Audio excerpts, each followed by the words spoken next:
Amém, Milene. Glória a Deus pela sua vida, que Deus continue te abençoando e que Ele nos ajude a buscá-lo insistentemente todos os dias em nossas devocionais. Amém, queridos?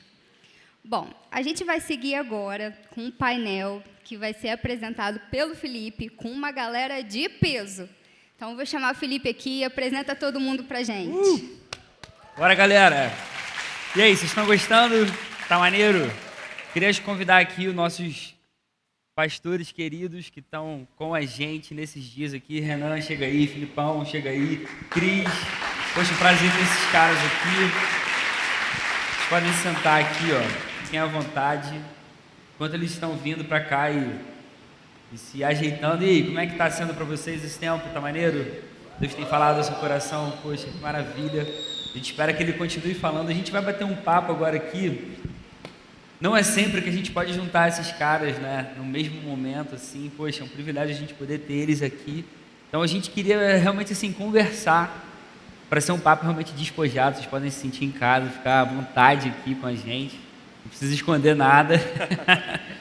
E aí, pô, eu já queria começar perguntando, né, como uma conferência, assim, realizada pelos jovens aqui da igreja, com esse tema, essa questão da gente pensar em viver realmente assim, uma vida inabalável diante de tanta notícia ruim, tantas coisas que têm acontecido aqui no nosso meio. Eu já queria começar perguntando para vocês, fica à vontade para ver quem vai começar aí a responder, mas assim, com os jovens que frequentam a igreja de vocês, quais têm sido hoje as maiores dificuldades que eles têm enfrentado e quais têm sido as respostas, os conselhos que vocês têm dado diante dessas dificuldades?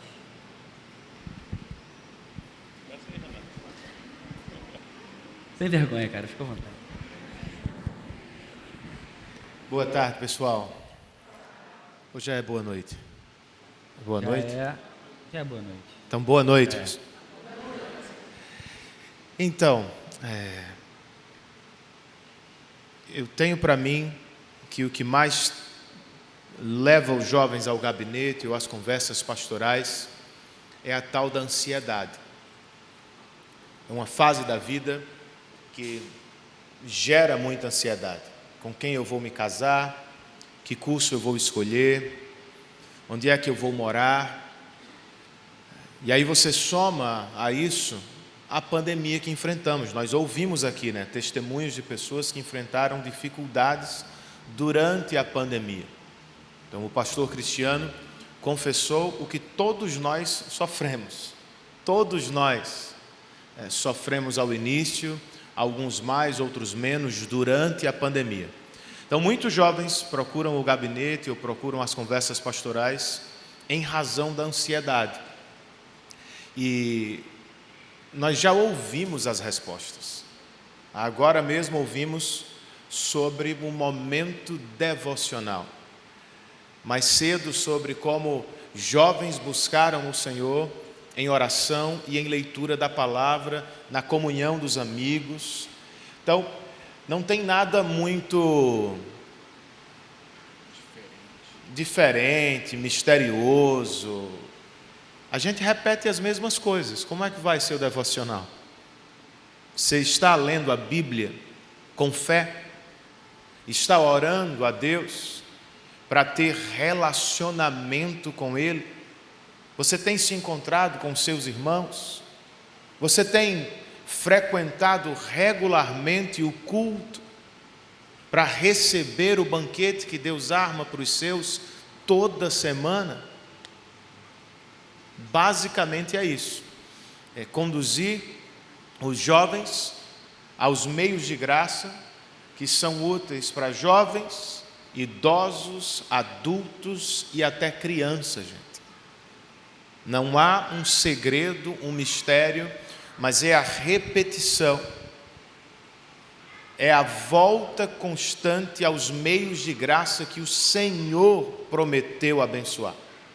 Tem muita coisa maluca aí que o povo anda fazendo, dizendo que não tem a bênção de Deus. Ele prometeu abençoar o que nós chamamos de meios de graça. É leitura da palavra, é oração, é a congregação, a reunião dos santos, é o culto a Deus.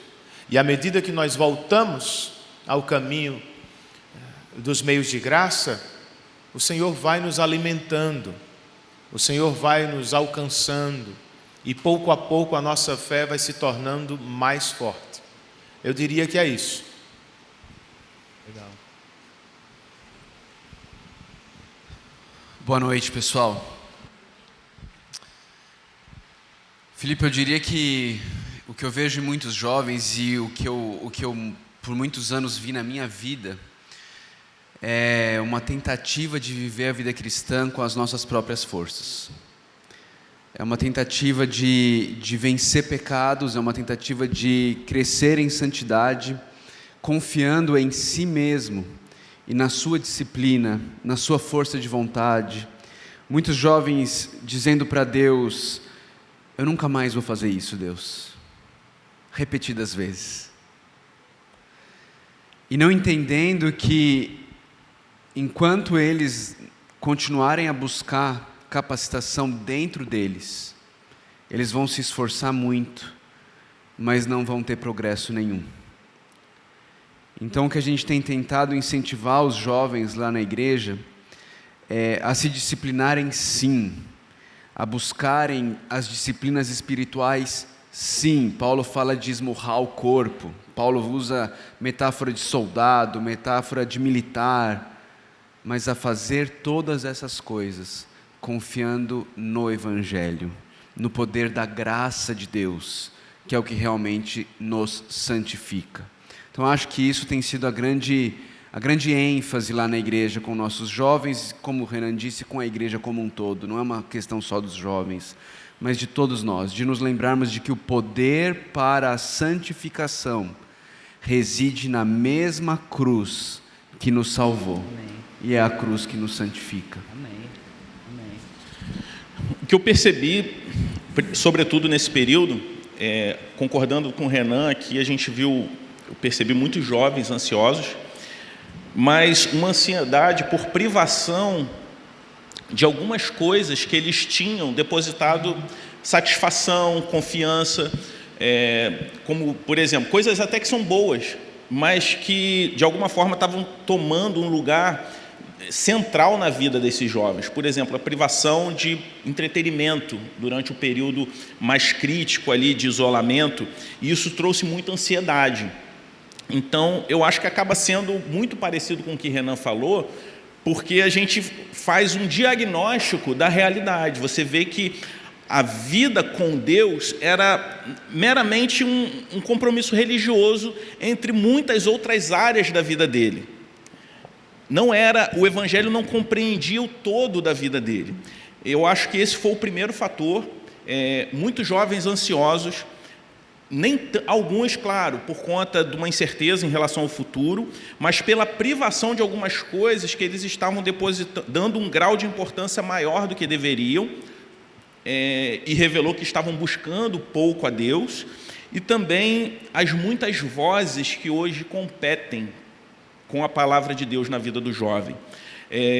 Muita gente tentando interpretar a vida para esses jovens, o excesso de informação, né? Todo mundo com acesso a um smartphone, muita gente, muito influenciador, influenciando mal, então buscando teorias, sabedoria humana para nortear a sua vida. Então, as muitas vozes tentando interpretar a vida para o jovem cristão, e a gente vê o quanto essa confiança, essa dependência da palavra de Deus estava fragilizada na vida deles. Eu acho que é muita confusão. Às vezes você senta para conversar com um jovem e ele traz algumas coisas da realidade dele que ele crê, que certamente não vem da palavra de Deus, mas dessas vozes que estão competindo com a voz de Deus. Excelente, você falou isso agora, parece até que você leu aqui o roteiro, porque você já pegou a palavra que exatamente eu ia usar agora aqui, com relação a essas vozes, eu não passei para ele.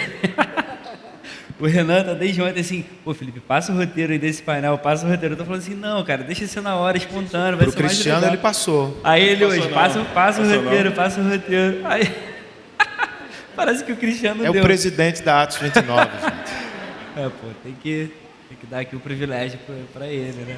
Eu não li. Já pegando o gancho, Cris, do que você falou das vozes, como que então a gente hoje faz para distinguir essas várias vozes que a gente ouve? Muitas vezes são da própria mente, né? Da nossa própria mente, do nosso próprio coração. Às vezes é realmente uma voz de Deus, mas às vezes a gente está na caminhada e não consegue perceber e identificar. O que você diria, assim, hoje para a galera que está aqui assistindo a gente, assim, cara, como que eu faço para identificar? Isso é a voz de Deus? Isso é a voz da minha mente? Por exemplo, quando você pega um cara que está precisando decidir que trabalho que ele vai escolher, qual a profissão que ele vai seguir, que faculdade que ele vai escolher. Muitas vezes eu vejo que muitos jovens assim, confundindo isso, eu tenho vontade de fazer tal coisa, mas eu não sei se é isso que Deus quer para mim. Então, assim, existe mesmo essa questão das vozes, nem sempre são vozes ruins, mas às vezes é só uma confusão, assim, um medo, uma preocupação que o jovem tem com relação ao futuro. Como que você diria para alguém hoje conseguir distinguir, cara, isso é a voz do meu coração, mas não é necessariamente uma voz ruim, ou isso é a voz de Deus mesmo pra gente e tal? Como é que você distinguiria isso? Se fortalecer na palavra, ter a palavra como crivo. Eu particularmente não acredito em você colocar uma criança, eu não dou essa educação para as minhas filhas, claro que na medida que vai amadurecendo, ela vai encarando um pouco mais a realidade. Você tem que cercar de segurança, mas você blindar completamente da realidade, né? E quando ela vê que o mundo não é exatamente aquilo que ela achava que era, você vê alguém completamente fraco. Eu entendo que tem que se fortalecer na palavra, porque as vozes vão estar aí. O jovem, em algum momento, ele vai ouvir essas vozes. Mas quando ele está fortalecido na palavra, ele consegue ter o discernimento e distinguir o que é de Deus e não é. Você falou em escolha de profissão. O que a nossa sociedade, muitas vezes, impõe? A minha geração, eu estou com 39 anos, a minha geração cresceu muito falando, quando eu era adolescente, escolher uma profissão que te dê dinheiro. Aí a Bíblia vai e fala que a gente não pode servir a dois senhores, a Deus e ao dinheiro. E a gente olha para a palavra de Deus, a gente vê que vocação é algo divino. E não só vocação, algo que a gente faz na igreja, né? As vocações eclesiásticas, assim a gente pode dizer, mas Deus usa médicos, engenheiros, vendedores, comerciantes, para a glória de Deus. Então eu fortalecido na palavra, eu vou saber que eu preciso, o que vem de Deus, é o que Deus me capacitou a fazer, o que eu sei que eu vou ser útil para o mundo, que eu vou glorificar a Deus através dessa vocação.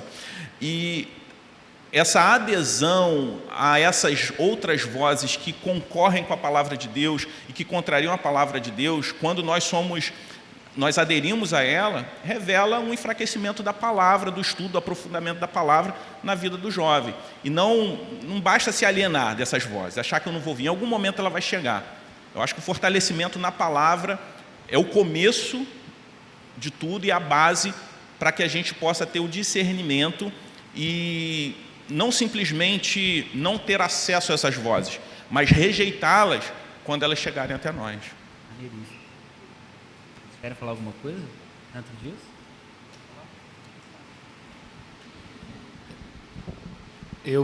Eu tenho para mim que é isso mesmo. A base de tudo, como o Cristiano colocou, é o fortalecimento na palavra.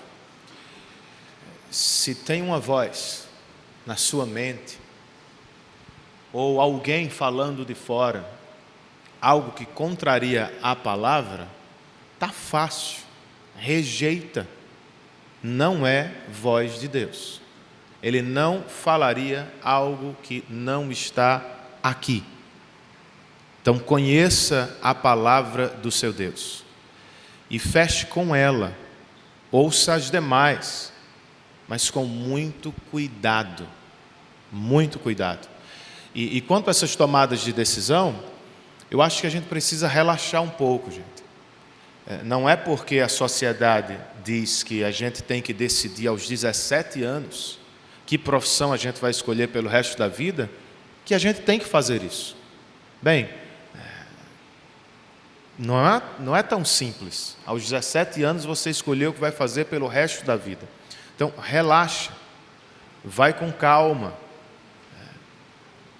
conheça as profissões, converse com pessoas mais maduras, perceba os dons que Deus já lhe deu, as inclinações que você já tem, e vai andando, na confiança do Senhor. Seja liderado por Ele, com calma, crendo que Ele vai levá-lo exatamente para onde Ele quer. Não tente forçar o caminho. Siga a Deus no caminho que Ele está colocando diante de você. Amém. Só uma questão sobre essa questão da vontade de Deus e tomadas de decisões. Eu acho que uma das coisas mais libertadoras para mim foi entender que Deus, Ele não tem um centro da vontade dEle para todas as áreas da minha vida. E talvez possa parecer heresia, mas não é.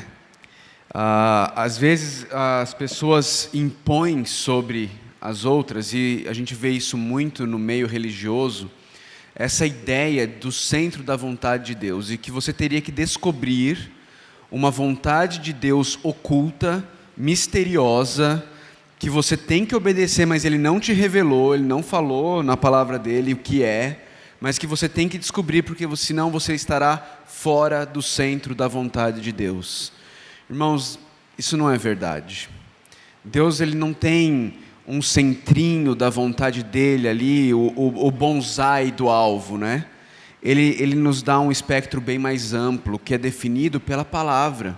E ali dentro desse espectro bem mais amplo, Ele diz: use de sabedoria, use de discernimento, use dentro da personalidade que eu coloquei em você, e escolha, tome decisões em relação ao seu cônjuge, em relação à sua profissão, em relação a questões do dia a dia que você vai escolher. Isso tira um fardo de nós e vê que, ouvindo sempre autoridades que Deus coloca na nossa vida, sem dúvida. Vou dar um exemplo rápido: relacionamentos, né? Quem aqui ainda não namora? Levanta a mão aí. Quem não namora? Levanta. Isso. Mantém a mão, mantém. Deus vai trazer. Não, levanta a mão, de verdade, você qualquer vergonha, aí, levanta a mão agora, com a mão levantada, olhem para o lado agora, olhem para o lado. Olha aí, galera. Aí. Isso aí, Deus vai viu? abençoar. Então, agora vocês viram quem ainda... O objetivo era esse, na verdade. Era isso. Vocês viram quem não namora. Queridos, o que a Bíblia fala sobre a escolha do cônjuge? Ela fala que a gente tem que honrar nosso pai e nossa mãe, não é? Ela fala que nós devemos nos casar com alguém temente ao Senhor, não é? Ela fala isso, ela coloca isso de maneira clara, objetiva. Ela fala que a gente deve procurar alguém que tenha os mesmos objetivos de vida que nós, porque como andarão juntos se não tiver o mesmo objetivo? Mas ela não fala, case-se com o fulano de tal, o beltrano de tal. Não, a Bíblia não fala isso, ela não nos dá essa resposta. E nesse sentido, se eu me casar com alguém que ama o Senhor sobre todas as coisas como eu amo, alguém que meus pais aprovam, alguém que meus líderes na igreja, autoridades que Deus colocou sobre a minha vida aprovam, pode ser a Joana ou pode ser a Maria, não é? Não tem nada de pecado nisso. E a gente precisa ter essa compreensão, porque ela nos liberta para uma vida cristã muito mais leve. Eu queria só complementar algo que o Niel falou a respeito disso, esse enfraquecimento da palavra, como que é interessante. Às vezes a gente vê, eu já me deparei algumas vezes no gabinete, a pessoa querendo um microgerenciamento de Deus. Não sei se essa pessoa é de Deus, mas ela esquece de checar perguntas, responder a perguntas óbvias que já estão na palavra. Eu não sei, eu estou namorando com uma pessoa, não sei se ela é de Deus ou não é, se é com ela que eu devo casar. Eu pergunto, ela é crente? Não. Entendeu? Assim, você pronto, assim, está respondido. Então ela tá preocupada num microgerenciamento, na decisão que é dela, querendo delegar para Deus, mas ela esquece dos próprios critérios que Deus já deixou para ela antes de fazer essa escolha. Então a gente precisa aprender antes, passar pelo crivo da palavra, responder as perguntas que a palavra já nos entrega, e depois entender que o Senhor nos dá liberdade, né, dentro dos parâmetros que Ele já revelou para a gente na palavra. Maneiríssimo. Você chegou a ler o livro Tomando Decisões, segundo a vontade de Deus, do Heber Campos Júnior?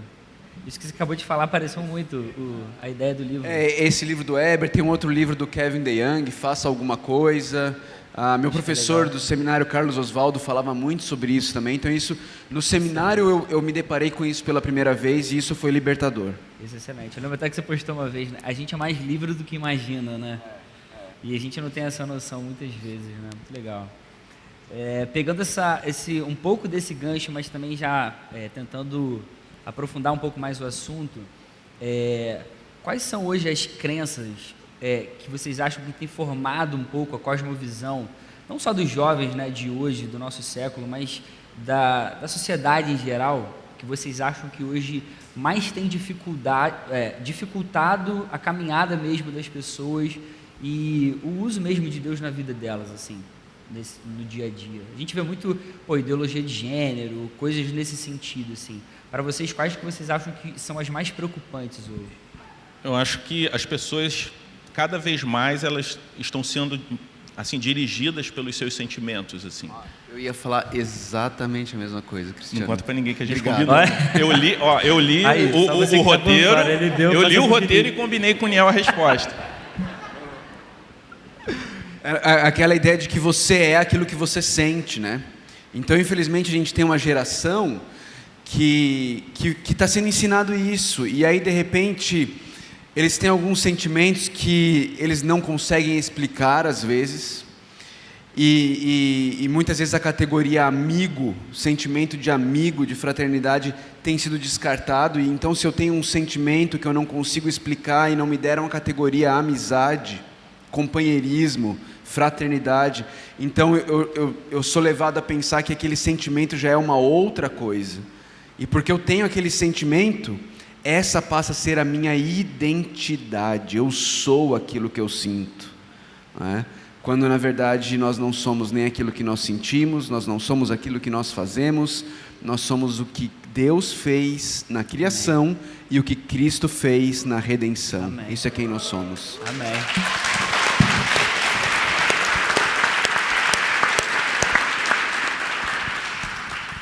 Vocês querem complementar? Depois da galera aplaudir, fica difícil, né? Você fica, pô, o que eu vou falar agora? Então, deixa eu mudar um pouco o assunto assim. Qual é a maior dificuldade que vocês já enfrentaram no chamado pastoral de vocês, na caminhada de vocês à frente de uma igreja, principalmente plantando, né, igreja, estando na rede, no Atos 29, vendo muito isso, conversando com muitos pastores que estão começando isso agora, né? Pode começar, Renan. Bem, pessoalmente falando, eu acho que a juventude. Eu assumi uma igreja muito jovem, uma igreja existente, que já estava ali há vários anos, que tinha seus costumes, sua história, seus líderes, seus membros, e foi bem difícil, inicialmente, lidar com a minha ansiedade, de ver algumas coisas acontecendo, de ter a paciência necessária para ver Deus trabalhando na igreja e na vida dos irmãos. Então, pessoalmente, eu acho assim que a juventude foi um desafio. A igreja da qual eu sou pastor teve muita misericórdia de mim, muita paciência. Os presbíteros, os líderes mais velhos foram muito bondosos e praticamente me ensinaram a pastorear. Eu devo o meu pastoreio à igreja a quem eu pastoreio há 10 anos. Então, pessoalmente falando, agora, quando eu olho para os desafios atuais, tem muitos, né? Tem muitos desafios e eles são diversos, assim. Talvez em uma região seja algo mais difícil, para outra região, outra dificuldade. E eu tenho encontrado pastores lutando com muitas coisas. Às vezes é o contexto em que ele está inserido, é um contexto mais urbano e secular. E aí são muitas vozes. Em um contexto mais distante, sertão, são os recursos escassos, pessoas para trabalhar. Então são muitas dificuldades, né? No meu caso, Felipe, eu acho que foi o meu coração orgulhoso. Eu saí do seminário um tanto quanto prepotente e achando que eu tinha a teologia correta, eu sabia me comunicar, eu ia plantar uma igreja Cara, eu confesso, no meu coração eu pensava assim: a gente vai começar essa igreja e é questão de tempo até pessoas começarem a se mudar para Caldas Novas para poder fazer parte da nossa igreja. Eu pensava isso no meu coração. E Deus foi trabalhando e me quebrando ao longo dos anos, até o ponto em que eu tive que desistir da plantação da igreja, de dizer: não vai acontecer, eu não consegui plantar esta igreja. E eu digo eu não consegui porque eu estava plantando com as minhas forças, eu não estava plantando nas forças do Senhor, e nas minhas forças eu não consegui. Então Deus foi quebrando meu orgulho, minha arrogância, minha prepotência, continua fazendo isso, mas o maior obstáculo nesse período todo sempre foi o meu coração orgulhoso. Meu maior desafio foi meu primeiro ano de ministério, né? Eu fui para o ministério já há 30 anos quase. Eu trabalhava na área de TI e eu fui ordenado por uma outra igreja, grande até, e eu já tinha o desejo de plantar desde a época do seminário. Deus veio confirmando esse desejo no coração, os amigos, as referências que eu fui tendo ao longo do seminário. Eu, a princípio, seria enviado para plantar uma igreja, mas por questões que, de fato, não eram lícitas, por não querer me envolver com algumas questões, sobretudo políticas, na época, num contexto religioso que se misturava muito com política, eu passei por um processo assim, de perseguição mesmo, né? E foi muito difícil. Acho que Niel conhece um pouco da história, enfim. Foi um período bem difícil. E eu sofri tremendamente. Eu saí, né, e fui ser pastor auxiliar, talvez no bairro, na periferia mais pobre da minha cidade. E como Deus me trouxe alívio, e meu coração foi cuidado, eu fui restaurado, revigorado, sendo auxiliar da periferia mais pobre da minha cidade de origem. Hoje eu sou pastor lá no Rio, na Barra, mas eu sou da cidade de Macaé, num bairro chamado Vila Piracema. O Renan conhece o Isaltino, que foi meu pastor nesse período. Um bairro que a única intervenção pública que tem é luz, nem água tem, não tem nada calçado, a água lá é caminhão-pipa. A única escola do bairro que tem mais de 5.000 famílias é nessa igreja que eu servi. A única quadra poliesportiva é uma que a gente construiu lá nessa igreja. Então, às vezes, a gente acha que Deus está fechando uma porta. Eu falei um pouco sobre isso na conferência, achando que a gente está sofrendo, e, na verdade, Deus está fechando uma porta, levando a gente para um lugar que, aos olhos humanos, assim, é o pior lugar possível, mas, às vezes, Deus está nos tratando e cuidando da gente. E como eu fui abençoado, e de lá eu fui enviado para plantar na região onde eu morava, pastoreei uma igreja lá durante 5 anos, a Comunidade Batista de Macaé. E foi interessante porque, mesmo depois de um período de 6 meses bem difíceis, até eu ir para essa igreja na periferia, Deus ele nos abençoou até com a nossa primeira filha, Mariana. E a gente tinha quase 8 anos que a gente estava querendo ter filho, já tinha, né, ido a diversos médicos em diferentes cidades, e a gente viu como foi um presente de Deus, assim, cuidando da gente, nos dando um presente depois de um período tão difícil. Então, o Senhor sempre vai esperar da gente fidelidade, Ele cuida da gente. Então, o período mais difícil foi o meu primeiro ano de ministério. Eu fui ordenado em setembro, em outubro, né, começou essa tempestade, mas em fevereiro do ano seguinte eu já estava nessa outra igreja, estava sendo cuidado, e no final do ano eu fui enviado para plantar, e as coisas foram ocorrendo assim, de uma forma muito, muito graciosa. E foram etapas, sempre tem desafios. Teve um que eu citei agora lá no gabinete, foi onde começou minha amizade com o Henrique, pastor Henrique Calado, né, em 2015, quando o Henrique e a Fátima me pastorearam lá naquele retiro. Eu tinha que tomar uma decisão, ele se identificou no momento que eu vivia para deixar de ser bivocacionado, através da história dele. E ali nasceu assim, uma amizade, um respeito, um carinho, a gratidão que eu tenho por ele, por conta de uma conversa, um café que a gente tomou junto. E ali a gente chorou junto, e foi uma benção, foi um outro grande desafio. Mas eu acho que eu fui assim, provado mesmo no meu primeiro ano, logo no meu primeiro ano de ministério. Naquele momento eu sentei com minha esposa e falei assim, cara, esse negócio de ser pastor, para que eu vou me meter com isso, cara? Olha que loucura, o que minha vida está se tornando. Né? Eu estava no meu melhor momento profissional, né, na minha antiga profissão, acho que foi esse momento. Mas Deus tem cuidado da gente, e, assim, não há assim, como agradecer ao Senhor por tudo que Ele fez na nossa vida de lá para cá. Poxa, amém. Eu acho que é legal ouvir vocês falando sobre isso, né? Porque eu acho que tem acho que fica às vezes um entendimento falso, ou às vezes errôneo, assim, no coração das pessoas quando vem um pastor pregando, e conhecido, e postando coisas na internet, na mídia social. Acho que as pessoas às vezes confundem. Tem um pastor famoso aqui.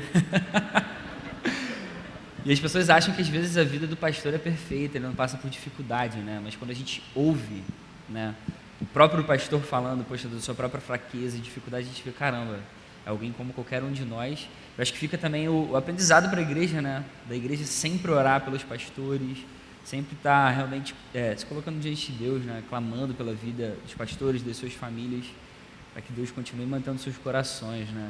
Eu vou aproveitar e já mudar um pouco o assunto também. A gente hoje vê muita distorção com relação ao conceito bíblico do amor de Deus por nós, né? Muita gente confunde Deus como um ser amoroso, como se isso fosse algo permissivo, como se a gente pudesse viver de qualquer forma.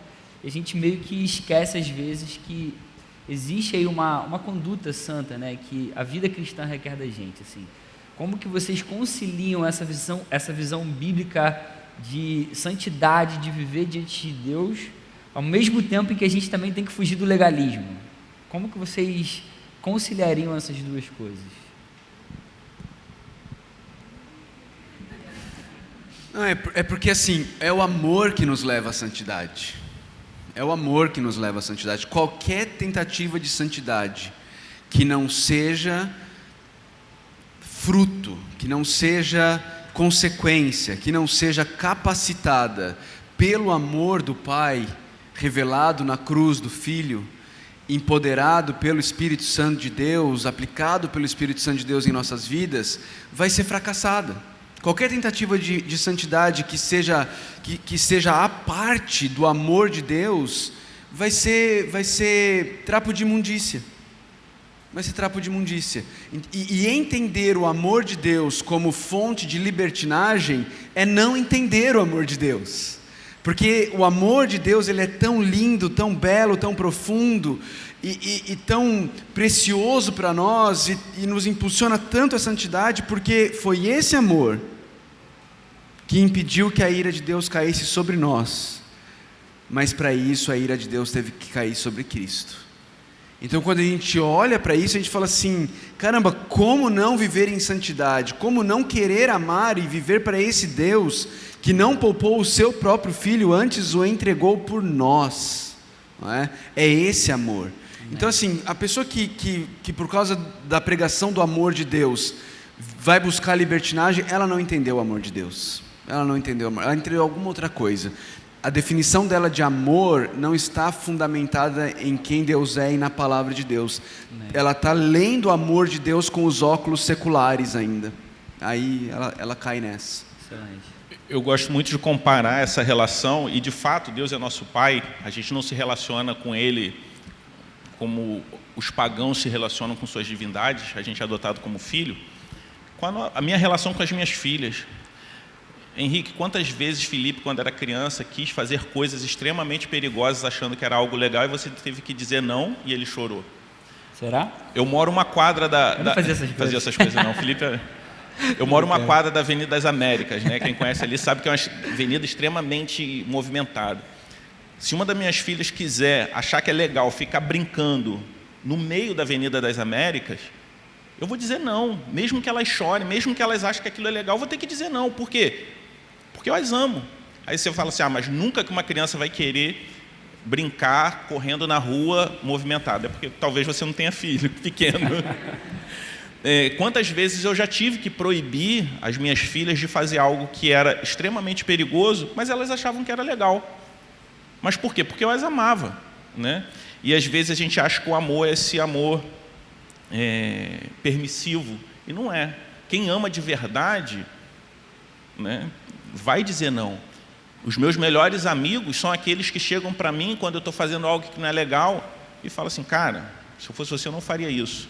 Às vezes é interessante, às vezes eu quero postar alguma coisa, aí eu mando para um amigo chegado, falei, cara, você acha que se eu postar isso aqui vai dar margem para interpretação errada? Cara, não faz isso não, vai te trazer desgaste à toa. Obrigado por dizer não para mim. Então, os meus melhores amigos não são aqueles que não ligam para... Exatamente. Então, se a gente reconhece isso, o cuidado dos nossos pais nos dizendo não, mesmo quando é algo que a gente quer fazer, se a gente reconhece a amizade ou o amor daqueles amigos que, de fato, têm coragem de dizer para a gente não, quando a gente vai fazer algo que pode ser muito ruim, por que para Deus a gente transfere isso de forma diferente? Excelente. Eu acrescentaria só o seguinte, Deus nos ama tanto, gente, que Ele não quer nos dividir com falsos deuses. Nós conhecemos, vocês são igreja presbiteriana, breve catecismo de Westminster. Qual é o fim supremo do homem?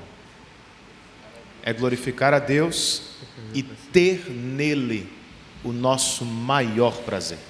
Deus nos fez para o prazer. E Ele nos fez para que encontremos nele a nossa maior alegria.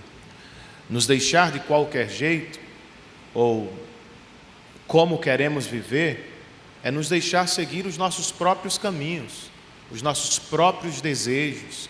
Vamos adorar falsos deuses. Então, é por amor que o Senhor nos cerca com proteção. É por amor que Ele nos diz não, muitas vezes em Sua palavra. É por amor que nós temos uma igreja para quem nós precisamos prestar contas, procurar irmãos para fazer perguntas em horas importantes da vida. Porque se estivermos sozinhos, vamos seguir para adorar outros deuses e perderemos o verdadeiro amor, que é o amor em Deus, naquilo que Ele é e no que Ele fez por nós. Então, não dá para viver de qualquer jeito. Nós não podemos entender Deus apenas como um Deus que ama, mas que não disciplina, um Deus que não exige um tipo de vida que lhe agrada. Ele espera isso de nós, mas antes, Ele sempre nos diz o que Ele fez por nós. Se lembram lá dos 10 mandamentos? Qual é o prefácio dos 10 mandamentos? Isso que tirei o meu povo da escravidão do Egito. Não é assim, obedeçam. Não. Lembrem-se, eu os resgatei da escravidão do Egito com mão poderosa. Agora, por amor ao Deus que amou vocês, Amém. Vivam de forma agradável. Amém. Né? Amém. Maneiríssimo. Voltando para o tema da conferência, né, que a gente está falando sobre viver uma vida inabalável, e pegando o texto base, que é Efésios capítulo 6, versos 12 e 13, quando Paulo fala, né, a nossa luta não é contra os seres humanos, mas contra os poderes, autoridades e todas essas coisas. Às vezes pode gerar um pouco de confusão na cabeça das pessoas. Ontem Marcão respondeu algumas perguntas nesse sentido, e aí eu queria ouvir um pouco também assim, o que vocês pensam a respeito desse texto, assim, e até falando para a galera que está aqui ouvindo a gente, assim, como que vocês acham que a gente pode identificar assim, um problema na nossa vida, se isso é alguma coisa realmente espiritual, de fato, ou não, ou se é dificuldade da vida mesmo, e é assim que é. Como que vocês conciliam esse texto com as coisas do nosso dia a dia, da nossa vida mesmo na prática, assim? Como entender, isso aqui é espiritual, isso aqui é uma força demoníaca contra a minha vida, ou não, isso aqui é só um problema que acontece com todo mundo. Quem quiser. Vai lá, Cris, você. Felipe, eu acho que a gente tem que saber de fato que nem todo problema é espiritual.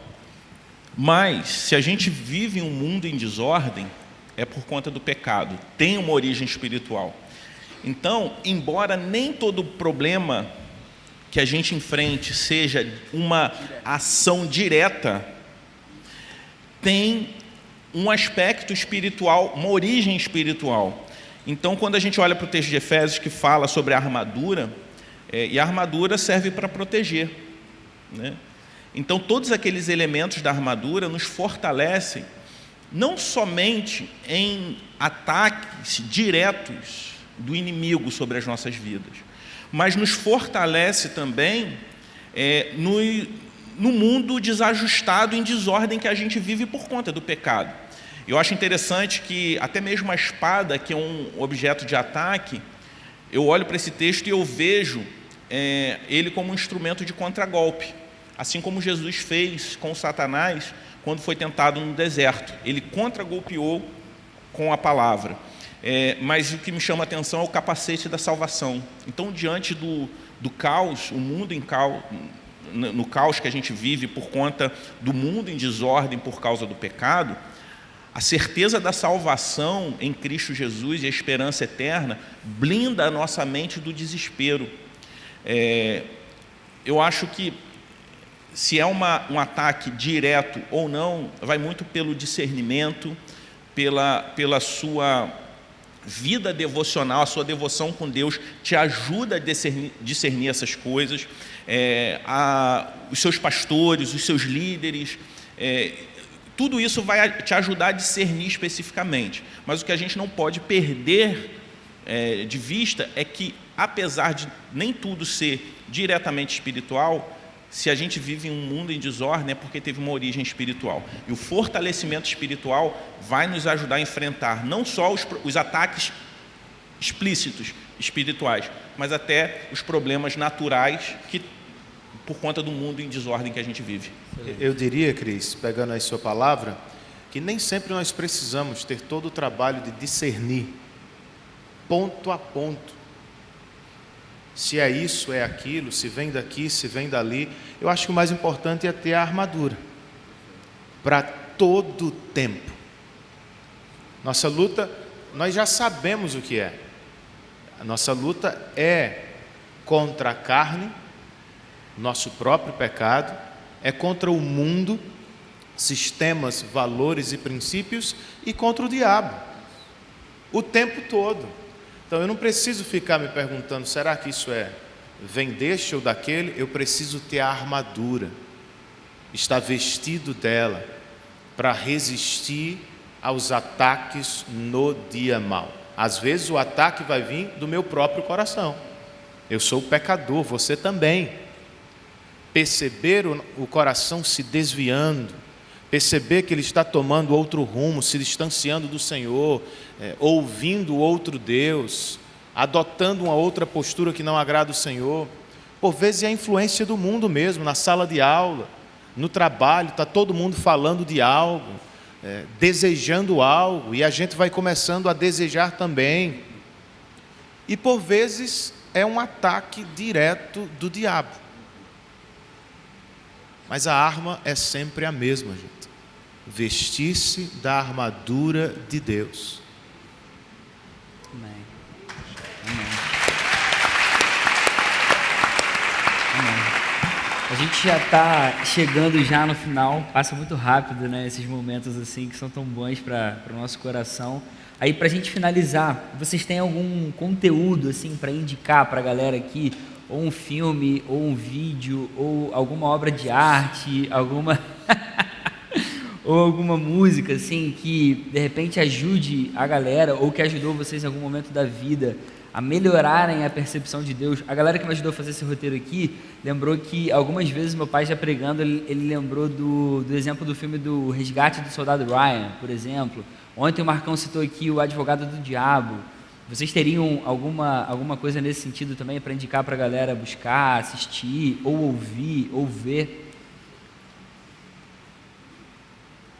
Eu sei que essa foi inesperada, eu peço perdão. Vocês podem pensar rapidinho. Se o Marcão estivesse aí. aqui, ele ia dizer The Chosen. Certamente. Ele não está aí, Ele né? vem daqui a pouco. Bem, eu sou ruim de filme, gente, de série. O Niel deve saber mais. Pode ser livro, Renato. Então, livro. De livro eu também sou ruim, mas eu conheço um pouquinho. Não é nada, não mete essa não. Eu estava me lembrando aqui, bem, Niel citou o Kevin DeYoung, Faça Alguma Coisa. É um livreto, gente. Não sei se tem 100 páginas, né? é alguma coisa curta. Esse realmente dá para ler numa sentada. Tem livro de 500 páginas, o pessoal vendendo aí, esse aqui dá para ler numa sentada. Dá não.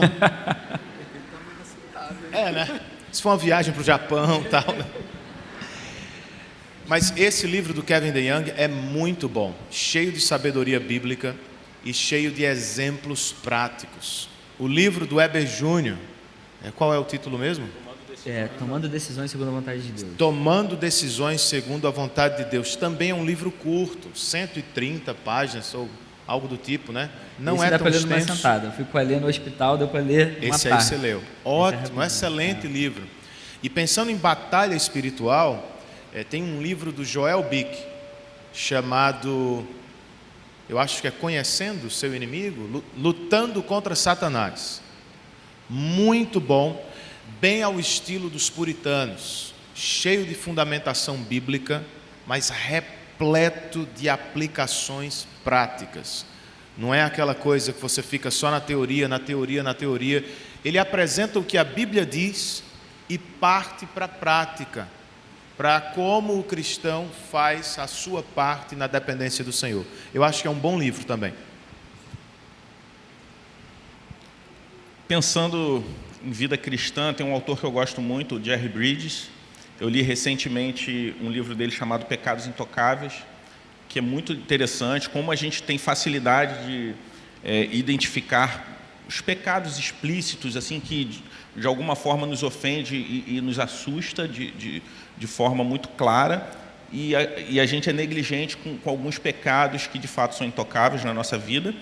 E tem um outro livro dele que eu li já tem um tempinho, que é o Evangelho da Vida Real, também do Jerry Bridges, que eu acho que é muito interessante. Eu sei que agora falar só de livro cristão, pessoal, eu sei que o pessoal gosta de uma série e tal. Eu não sei nem qual é. Não, The Chosen. Assistam The Mas Chosen, assim, porque é um muito livro maneiro que eu acho que uma série que para mim relata bem a depravação total do homem é Breaking Bad. Como um cidadão de bem pode se tornar um monstro. É verdade. Aquilo ali, sem o evangelho, cara, qualquer cidadão de bem pode se tornar um monstro. Enfim, a depravação total do homem, acho que é bem explícita ali. Exatamente, é muito maneiro mesmo. Felipe, eu vou fazer uma coisa que eu não gosto de fazer, mas eu vou fazer. Fica à vontade. Ano passado, em meio à pandemia, um seminarista me procurou e me pediu, foi ano passado, 2020, para orar por ele, porque ele estava tendo dificuldade de ter uma vida devocional. E aquilo me instigou, e eu comecei a ouvir muitas pessoas com essa mesma dificuldade. Eu não sei o que fazer quando eu abro a Bíblia para fazer o meu tempo devocional. E por causa disso, eu acabei criando um curso online sobre vida devocional, chamado Devocionais Descomplicadas. Quero indicar, eu acho que é útil. Tenho ouvido de muita gente que fez o curso, que realmente ajudou bastante eles a entender e saber o que fazer quando abre a Bíblia para ter um tempo devocional. Como é que acha? Fala aí pra galera. Devocionais Descomplicadas. Se Só jogar no procurar isso Google no lá, Google. Devocionais Descomplicadas, Bacana. o site é avidanoevangelho.com/dd. DD de Devocionais Descomplicadas. Fica a dica aí, quem quiser. Pô, galera, a gente vai encerrar então. Agradeço demais ao Cris, ao Felipe, ao Renan. Muito obrigado. A gente ainda tem mais coisa aí para ouvir deles nesses dias. Eu já queria chamar a Pan aqui para vir anunciar aí o que vai acontecer agora. Mas, poxa, vamos louvar a vida deles aí com todo o coração. Valeu demais. Tá. Foi demais. Obrigada, pastores. Obrigada por compartilhar. Que Deus continue abençoando o ministério de vocês. A gente vai agora para mais um intervalo e a gente volta às 8 horas em ponto para o nosso culto. Beleza? Até daqui a pouco.